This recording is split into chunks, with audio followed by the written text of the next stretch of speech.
Naître, grandir, être majeur et mature nous conduit impérativement à choisir la personne avec qui on va passer le restant de sa vie. Si on passe sa vie avec la personne choisie, ça devient une expérience épanouissante et mutuelle. Mais le fait de faire un bon choix devient une casse-tête. Quels sont alors les critères qui rentrent en jeu pour le choix de votre partenaire? Mesdames et messieurs, bienvenue dans votre émission Le Coin des Femmes. On se retrouve juste après ceci.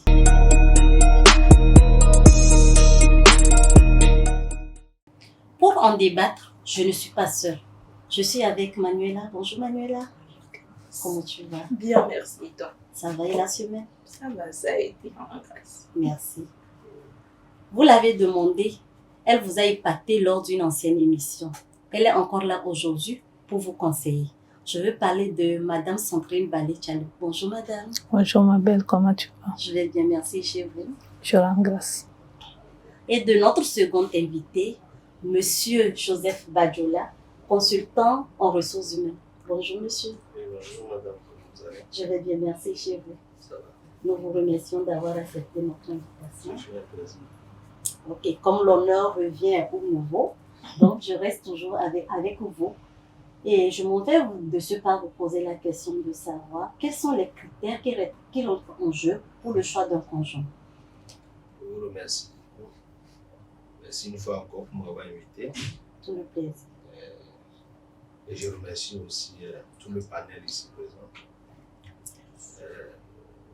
Cette question, on peut l'appeler une problématique parce que il serait très difficile de donner une réponse très satisfaisante à cette question. Car elle pose une problématique réelle, le choix du conjoint ou choix de conjointe. Est-ce que c'est vice-versa? Et pour le faire, je pense que cela dépend d'un certain nombre de facteurs que vous avez appelés ici critères, ou que je peux encore appeler une forme de référentiel qui permet à chacun, que c'est un choix individuel et personnel, qui permet à chacun d'établir lui-même sa cartographie d'éléments référentiels qui permet de dire à partir de tel facteur, tel facteur, tel facteur, telle personne est apte à être mon épouse ou mon époux, ma conjointe ou mon conjoint. Donc, si je dois aller d'entrée dans le vif du débat, le mot critère mérite d'être défini. Et le mot conjoint aussi mérite la même définition. Qu'est-ce qu'on appelle critère?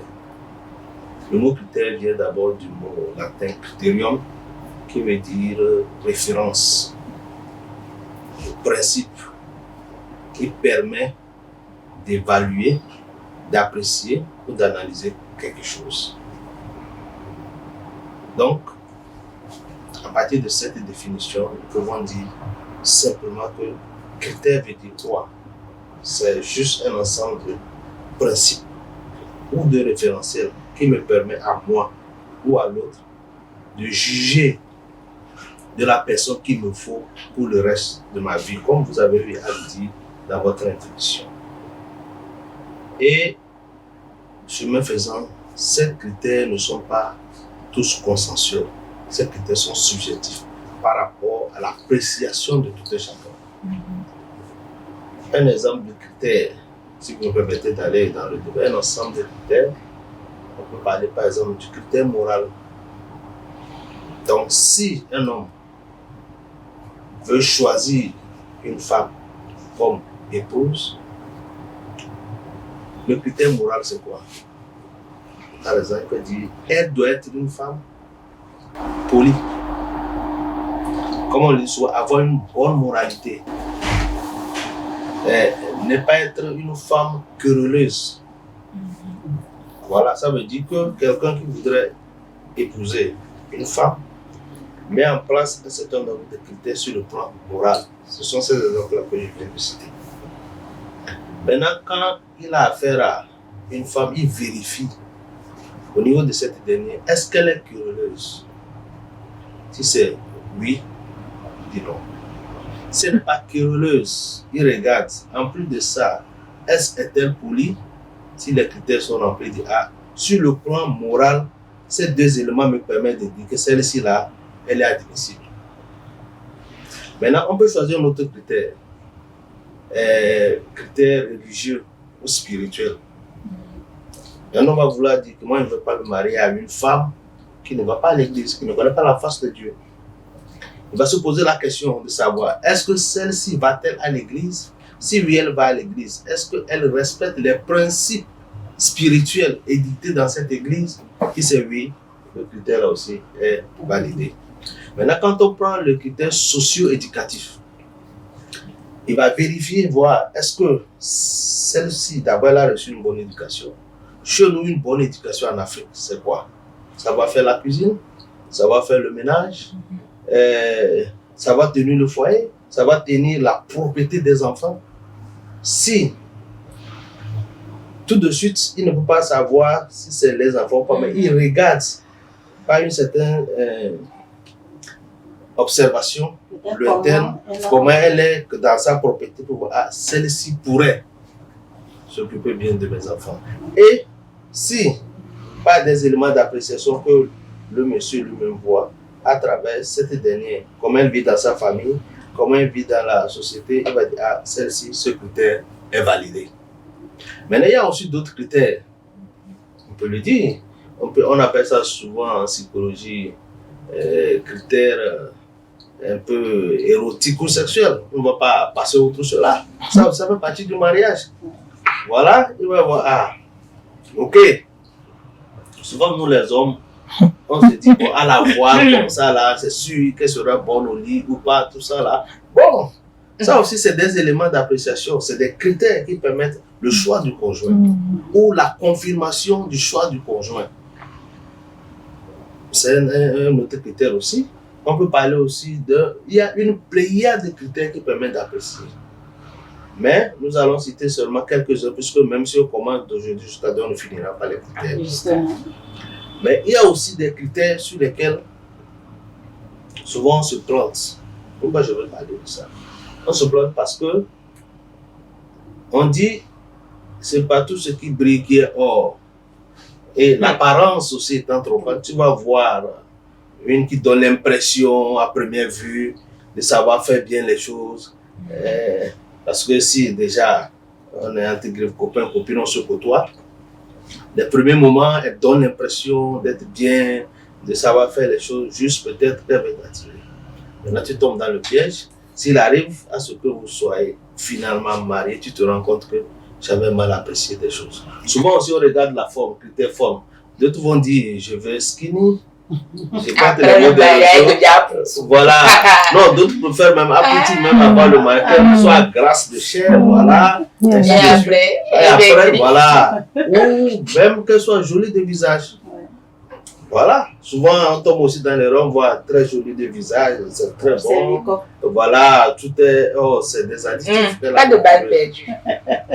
Donc, ça veut dire qu'il y a moult critères, ça veut dire qu'il y a plusieurs critères qui permettent le choix d'un conjoint ou d'une conjointe. Donc, nous ne saurons pas avoir, ou nous n'aurons pas la prétention de dire que nous allons éplucher tout, mais c'est un ensemble de critères que j'ai essayé d'énumérer pour nous permettre d'avoir une idée sur l'ensemble des critères ou les éléments qui permettent maintenant d'apprécier une femme et de la considérer pas dans le futur comme votre futur époux ou votre futur époux, ça dépend de côté où nous nous situons. C'est ce que je peux dire pour le moment par rapport à ce sujet. Ok, nous vous remercions pour ce développement. Je me tourne vers Madame Sandrine pour voir si elle a quelque chose à ajouter. Il a pratiquement tout dit, mais parfois, je vais d'abord compléter par rapport, parce qu'il était plus câblé sur le choix des hommes. Et je vais ajouter quelque chose. Il y a certains hommes qui se marient juste parce qu'ils ont besoin d'une épouse à la maison.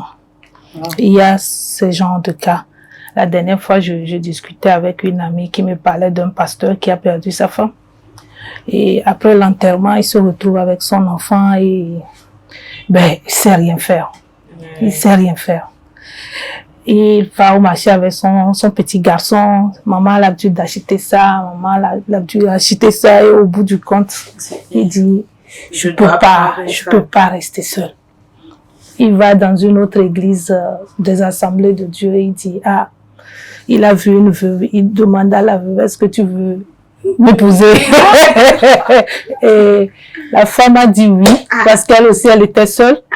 Et il a fait la dot et il l'a mariée tout de suite. Donc, il s'est juste marié parce qu'il avait besoin d'une présence féminine dans la maison. Les femmes ont l'habitude de rechercher la sécurité chez leurs hommes. On a grandi avec des papas. On a parfois envie de retrouver le papa dans le mari, dans le choix du conjoint. Mon papa faisait ci et ça qui me plaisait bien. J'aimerais bien retrouver cela. Et c'est cette sécurité parfois que les femmes recherchent qui font qu'elles se perdent dans le choix. Parce que quand tu t'accroches à un homme, parce que tu as l'impression, oui, tu replaces ton papa dans cet homme. À un moment donné, quand tu n'as pas ce que tu veux, ça ne marchera pas. Donc, cette recherche de sécurité de la femme fait que parfois, elle aussi, elle se plante dans le choix de son conjoint.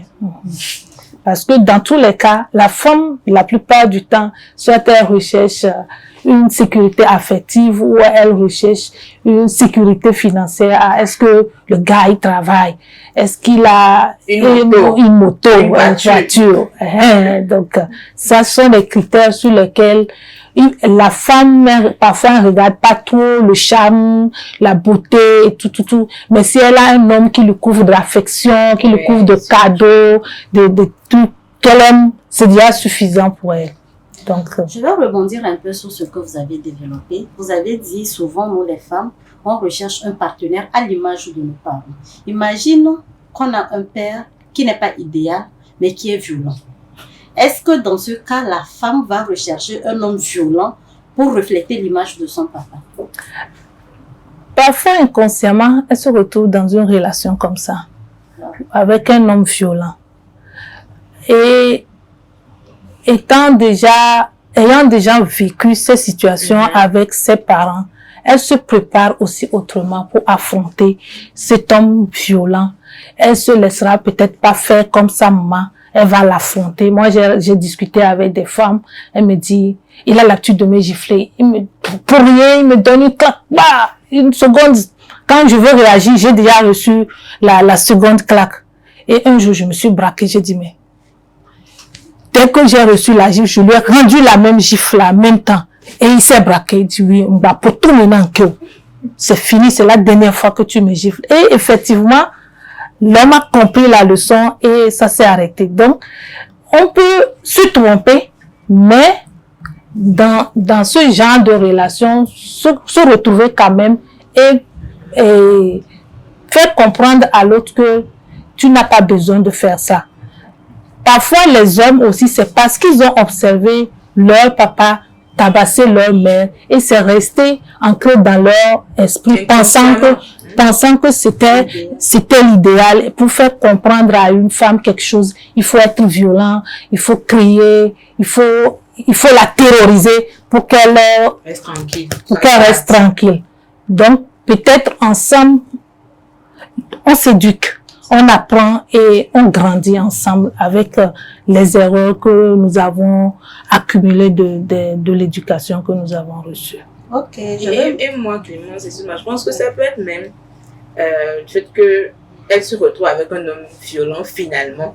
Mais elle va accepter ça, elle va se dire, bon, ma mère a vécu pareil, elle était là, donc en fait c'est normal, je vais rester là, je vais supporter et tout.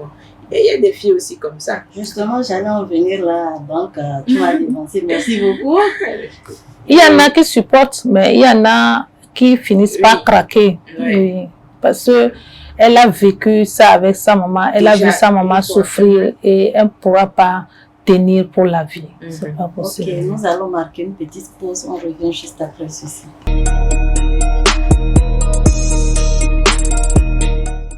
Et de retour sur ce plateau, je donne la parole à Monsieur Joseph pour voir s'il a quelque chose à ajouter.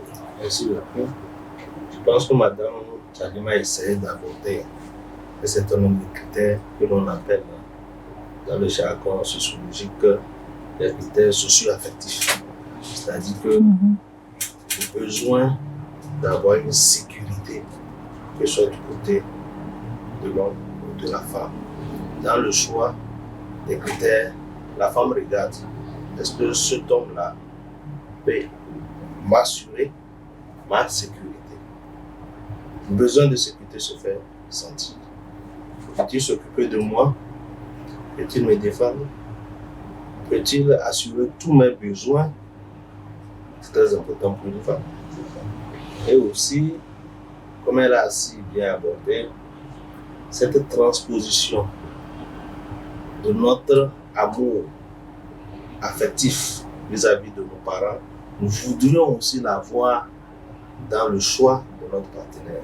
C'est-à-dire que le partenaire ou la partenaire, que si c'est un homme, si la maman est une femme gentille, sage, compréhensible, l'homme voudrait aussi que sa femme soit ainsi et vice-versa. Je pense que vous avez parlé du côté un peu violent. Moi, je parle sur le côté où ce n'est pas forcément violent. Et chaque fille voudrait aussi avoir peut-être la rigueur de son papa. Parce que les femmes aiment la rigueur. Oui, elles aiment quand même la rigueur. Peut-être de plus en plus, les cours ne répondent pas parce qu'elle va te mener l'habitude. Tu la pointe de l'autre fois, va tailler. Ça, c'est vrai. Donc, ça veut dire qu'elle veut quand même que ce soit un homme rigoureux, un homme qui a du poids, un homme qui a de la hauteur, qui a de la pondérance. C'est ça. Donc, ça fait partie aussi des critères socio-affectifs qu'on doit mettre aussi en exergue. Il y a aussi, je voulais faire une brève parenthèse. Le problème des critères de choix de conjoint se joue maintenant. Parce que dans le temps de nos parents, c'est les parents qui s'occupaient de ces critères au nom de leurs enfants. Donc, à ce moment, le conjoint, que vous êtes là seulement, c'est la maman ou le papa qui dit, ah, dans la famille voisine là, on a vu une fille là, généralement elle est petite, on va dire, elle est en train de grandir, c'est une fille qui travaille bien, qui écoute, qui est polie. Ah, ça sera ton futur, ta future épouse ou ton futur épouse, vice-versa. Et il n'y avait pas trop de problèmes. Il n'y avait pas trop de problèmes. C'est nos théories d'émancipation, d'épanouissement qui entraînent dans ce que chacun lui-même se fait ses propres critères de choix. Et il y a souvent des télescopages vis-à-vis des parents des deux côtés. Tu vas amener une fille, c'est ton papa qui n'est pas d'accord. Mais la maman joue à la diplomatie. De l'autre côté, quand tu es un homme, tu présentes une fille, oh, cette fille-là, mon garçon, tu peux. Donc, là-bas revient, c'est une parenthèse, là-bas revient la capacité de travailler les parents pour qu'ils puissent accepter le choix, c'est-à-dire de la conjointe ou du conjoint. Ou mieux, que les parents puissent accepter toi tes propres critères de choix. Ça veut dire que tu amènes quelqu'un, c'est qu'elle répond à tes critères de choix. Mais souvent, ce n'est pas les critères des parents. Et ça crée souvent de véritables problématiques. Des personnes qui étaient parties pour fonder un foyer se voient disloquées parce que quand l'un des parents dit non, franchement, si la médiation n'est pas bien faite, ça ne passe pas. Ça ne passe pas. Il y a aussi le critère cognitif et intellectuel. De plus en plus maintenant, les hommes veulent une femme aussi qui est intellectuelle. Voilà, qui travaille pour que, au cas où moi aussi j'ai chaud, qu'elle puisse aussi m'aider. Donc ça veut dire que c'est un ensemble de critères qui est très élevé. On ne peut pas finir ce débat. Mais on peut essayer seulement de déboucher un certain nombre de critères qui nous paraissent plus ou moins patents, qui nous permettent d'apprécier le choix du conjoint ou de la conjointe. Donc c'est ce que j'aimerais ajouter par rapport à cette partie de ce thème. Donc, je trouve un thème très pertinent et peut-être qu'aujourd'hui on ne fera que prendre 21% du thème, les 99% resteront parce que nous puissions débattre tout au long de l'année. Justement. Et je vais vous prendre pour mot, vous avez parlé, entre temps, ce sont les parents qui choisissaient les conjoints.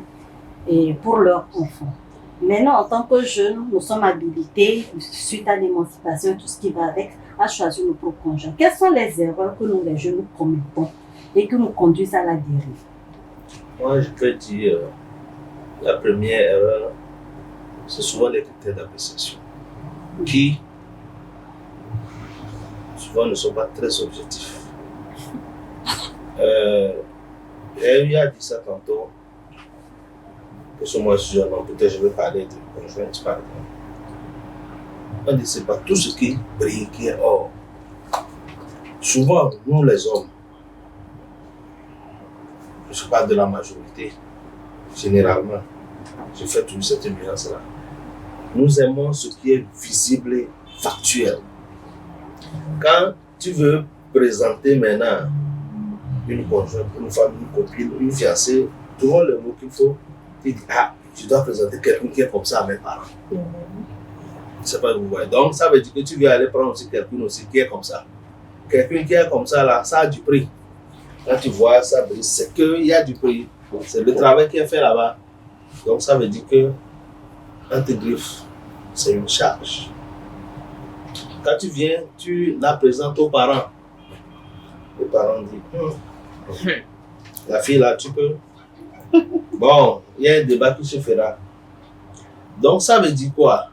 Tes critères de base sur lesquels tu t'es fondé pour faire ce choix, ça a été peut-être un critère lié à une appréciation visuelle, factuelle. Tu n'es pas parti au-delà pour voir. Derrière toute cette beauté-là, quand tu se caches comme défaut et autres. Maintenant, si tu ne fais pas un bon travail là-dessus, tu vas voir que derrière cette beauté se cachent peut-être des défauts que tu n'as pas vus, qui essaieront de nuire à votre relation future. Puisque qui parle de conjoint, conjointe, c'est dans le but d'un mariage. Or, le mariage, c'est la célébration de l'amour. Point. Quand tu te maries avec quelqu'un, c'est parce que vous vous aimez et c'est la célébration de cet amour qu'on appelle mariage. Ok. Donc, quand les critères d'appréciation n'ont pas été très objectifs, tu t'es seulement contenté de ce qui est factuel, visible. La nuisance commence quand elle commence par développer ses caractères secondaires. C'est là que la nuisance commence. Et toi, tu ne t'étais pas rendu compte parce que tu as regardé l'aspect visible, voilà. Tout. Et maintenant, au fur et à mesure, tu te rends compte qu'il y a des critères que toi, tu juges maintenant négatifs, qui se cachaient en elle, que tu n'as pas pris le temps de voir. Et ça commence par créer des nuisances dans votre couple, dans votre amour.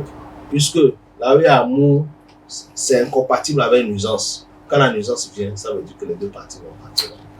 C'est ce que j'aimerais ajouter par rapport à la question.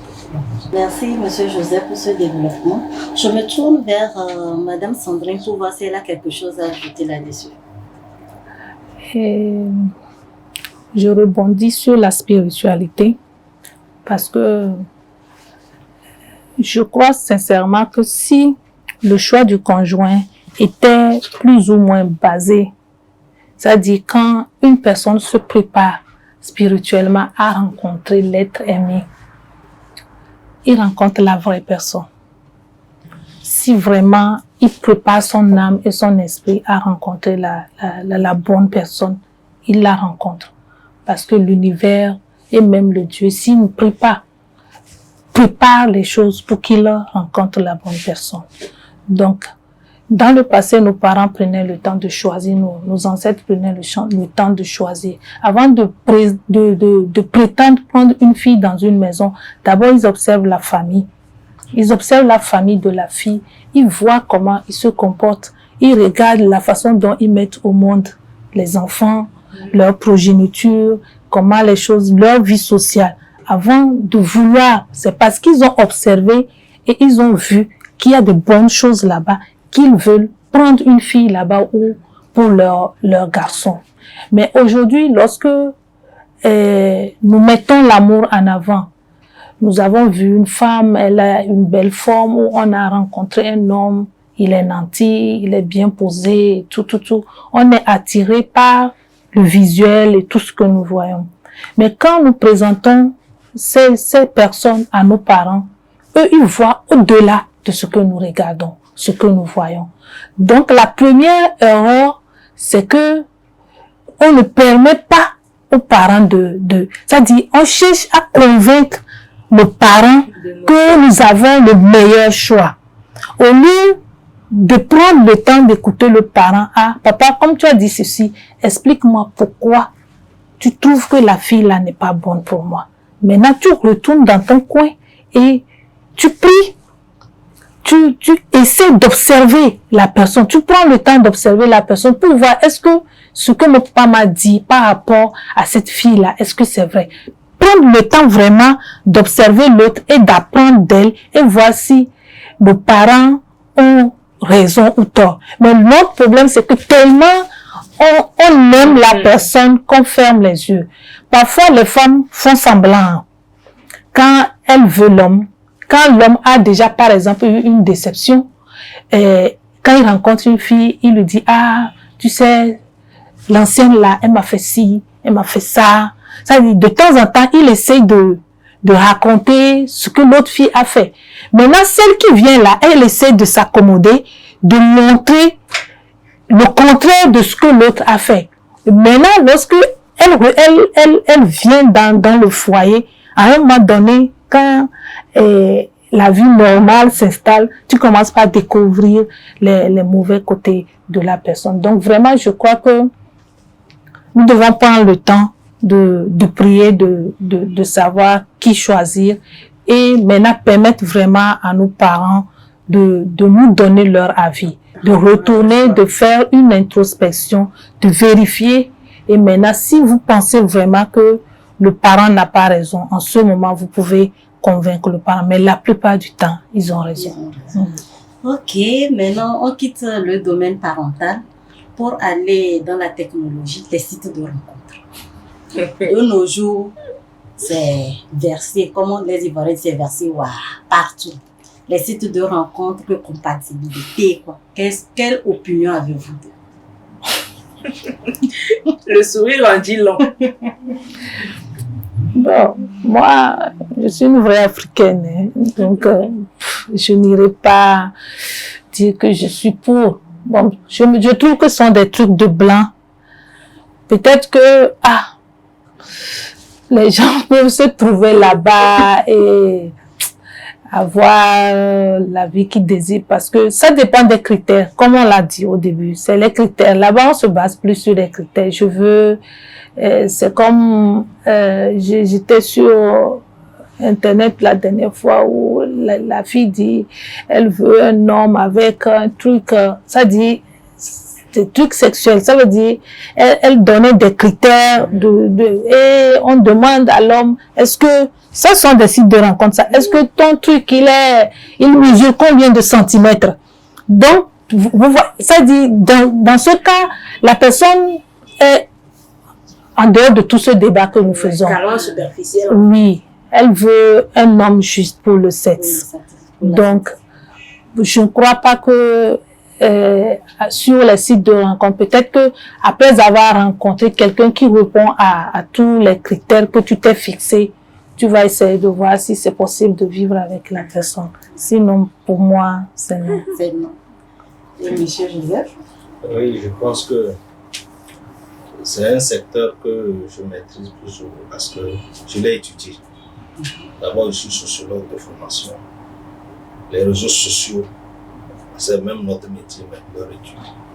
Donc, j'avais fait une étude personnelle par rapport au taux de pénétration des sites de rencontre, c'est-à-dire que comment les sites de rencontre sont utilisés, comment les gens fréquentent ça. Et j'ai remarqué que ça prend de l'ampleur. Et j'avais vu un échantillon sur lequel j'avais bien travaillé.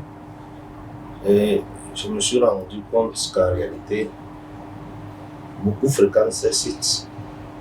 Mais les résultats sont maigres. C'est juste des sites de rencontre de façon circonstancielle. Comme l'a dit madame, c'est juste pour des rencontres sexuelles après tout, on ferme la parenthèse. Mais il y a quand même une infime partie des personnes qui ont pu tirer leur épingle du jeu par rapport à ça. Mais l'échantillon là n'est pas très représentatif pour qu'on puisse dire les sites de rencontre permettent d'avoir le bon choix de conjoint ou de conjointe. Parce que si ces sites sont déversés, tout, quand il dit tout, pour un sociologue comprendre ce que je veux dire. Tout ce qu'il y a de bien et de mauvais en femme intégré par rapport à l'ensemble des critères qu'on a bien énumérés se retrouve là-bas.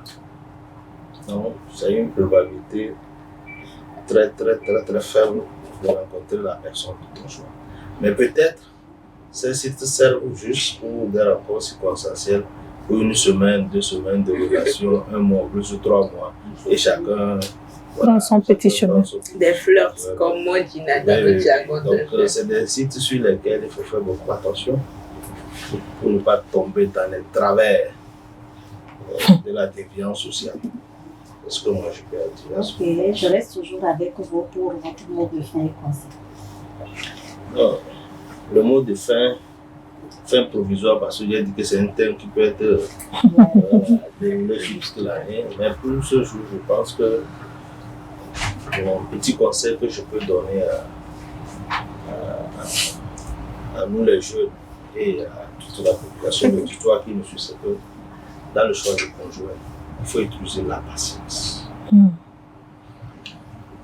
Beaucoup de patience. Encore de patience. Plus de patience. Et souvent, écouter et prendre en considération les avis de nos parents. Madame l'a dit, les parents voient ce que nous ne voyons pas directement. Ils voient au-delà. Et souvent, leur avis, leur conseil, tôt ou tard, nous nous rendons compte que les parents ont toujours raison. C'est pour cela que je vais terminer en disant que quelqu'un avait chanté « Mon père avait raison ». Donc, c'est juste sur un ensemble d'éléments qui s'est rendu compte que finalement, mon père avait raison. Moi, je peux ajouter finalement, nos mères, nos pères ont raison. C'est de les écouter et utiliser beaucoup de patience. Pas de précipitation. Je vous remercie. Merci à vous. Madame Sandrine. Je vais donner mon mot de fin en donnant par exemple un exemple. Un monsieur, il a présenté sa copine à ses parents et le papa dit, pour rien au monde, tu vas épouser cette fille. Il a refusé. Alors que le papa voyait, c'était une femme qui était en quelque sorte possédée. Donc, le papa était catégorique qu'il ne doit pas se marier. À peine ils sont restés ensemble, alors que c'est quelqu'un, comme elle avait un esprit qui, quand elle sort, elle a de la chance, elle a des gens, les hommes, elle rencontre des hommes qui donnent de l'argent. Donc, elle vivait déjà dans l'opulence avant de rencontrer le gars. Donc, il devait être à la hauteur. Quand il a vu la femme, il devait être à la hauteur. Donc, tout de suite, il a mis les moyens. Il a épousé la fille parce qu'il n'a pas écouté son père. À peine ils se sont mariés, les choses ont commencé par dégringoler dans sa vie. Il a tout perdu. Il avait mis une microfinance sur pied. Pour rien, on ne sait pas comment, il a eu une faillite. On ne sait pas pourquoi, mais il a passé son temps à errer. Il n'a plus jamais eu de boulot et c'était tout le temps la bagarre dans la maison. Finalement, il est mort, on est parti l'enterrer. Oui. Ils sont partis par des spiritualistes. On leur disait manger tout le temps ensemble. Ça dit, ils voulaient absolument être avec la femme. Donc, ils devaient respecter tout ce... Mais malgré ça, ils n'ont jamais... Moi, en les observant, j'ai trouvé qu'à la fin, qu'ils n'ont jamais été heureux. Le jour qu'il mourait, la femme a fait une crise. Elle était à l'hôpital parce elle a appris qu'il avait enceinté une autre femme parce qu'il ne se sentait plus bien avec celle-là. Et ils se sont séparés physiquement, en colère. Et c'était triste. Quand j'ai observé leur histoire, je me suis dit, ce sont des gens qui étaient vraiment proches de moi. Je me suis dit, non, il faut vraiment que nous tenions compte de ce que nos parents nous disent. Que même si, comme tonton l'a dit, la patience, nous devons prendre le temps de demander, de prier. Parce que même quand vous n'êtes pas chrétien et tout, quand vous mettez dans votre état d'esprit normal et vous demandez, vous allez avoir des signes qui vous disent non. Et quand vous avez ces signes-là, acceptez les signes qui vous reviennent et oubliez le grand sentiment-là qui vous attire vers l'autre partenaire, qui vous amène à votre dérive. Merci. Merci, madame. Nous sommes arrivés à la fin de ce numéro. Nous vous remercions pour votre écoute. Laissez en commentaire vos avis, les sujets, d'autres sujets dont vous aimeriez qu'on débatte. On se fera un plaisir de vous satisfaire. D'ici là, portez-vous bien.